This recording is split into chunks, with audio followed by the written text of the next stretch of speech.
I was on the phone the other day talking with a client, and he said something that I thought was really interesting. He said, "I don't need her, I want her." And he said it in passing, and it sounds like a pretty strong position. It sounds like a healthy philosophy to come from is, yeah, I don't need anybody. I want them in my life. And I've got a problem with it. And I'll talk about that problem in this video and offer a different perspective on the idea of needing somebody that may relieve a little bit of guilt if you feel like you need somebody when you're with them. And I'll talk about the different levels of need in a relationship as well. So this idea of being needy in a relationship gets a pretty bad rap, right? No one wants someone that's needy. People get broken up with because they're needy. People are unattractive when they're needy. However, if we take this idea of needing somebody and we dismiss it as bad and disown any idea of needing somebody as something that is unhealthy for a relationship, I think that we end up cutting the relationship off at the knees and not really allowing it to be something where the two of you can reach some of the highest levels of union and love together. Now, there is a quote by a guy named Eric Fromm in this book that I'm reading right here. It's called The Art of Loving.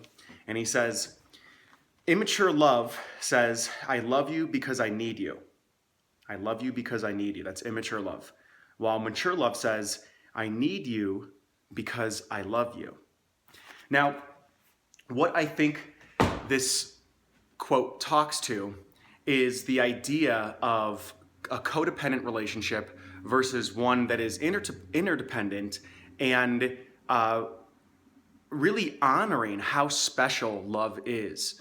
So to break it down, if you need somebody because they are your source of happiness and you cannot be happy without them, and you feel like if they leave, that your life is just going to fall apart, then that's a codependent relationship, and it's probably a sign that you've been losing yourself while you've been with them, and you don't really know who you are, and you're not really sure what you stand for anymore. Now, needing someone in that sense, yes, that is unhealthy, absolutely, because the reason you're actually in the relationship with them is not really because you love them, but because you need them. Okay, so if you are now, on the other hand, if you are healthy and happy and you are at a neutral place in life or a positive place in life, and then you meet somebody where everything in your world, the volume just gets turned up on it, the colors become brighter, experiences become richer and deeper, and you see a completely new universe in this person that you just want to fall into.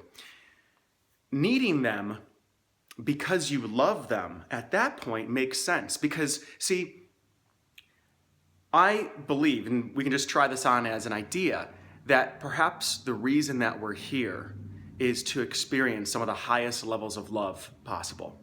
And I think some people can do that through religion and spirituality, and some people can do that through their partners as well. And that's why being with somebody can be something that's so spiritually enriching as well. So if that person is a space for you to experience the wonders of love and the infinite expansion of love while you're here on this earth, maybe it's okay to need them for that. Now, that doesn't mean that you need them because you're not happy. It doesn't mean that you need them because you're going to be nothing without them. It means that you need them because you see them as a gateway or an access point to a more exalted sense of yourself. And they see you the same way as well. And when the two of you come together, there's something that you're able to create that you could never really create on your own. So it's important that we draw this distinction, because if you go around thinking like, I don't need somebody, and taking the stance of, I only want them, I don't need them, then it's kind of like being in a relationship with a half-assed commitment. And there's a level of vulnerability that is just not accessible from that statement. So I would encourage you, if you're in a relationship or if you're getting into a relationship, to rethink this idea of needing someone and rethink the idea of what a relationship actually represents to you.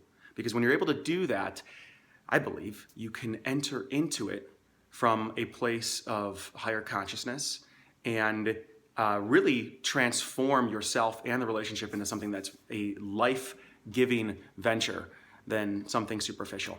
So if you are interested in getting 8 tips or 8 secrets to create a rock-solid relationship, go to the link below this video in the description and enter in your email, and I will send it to you via a PDF.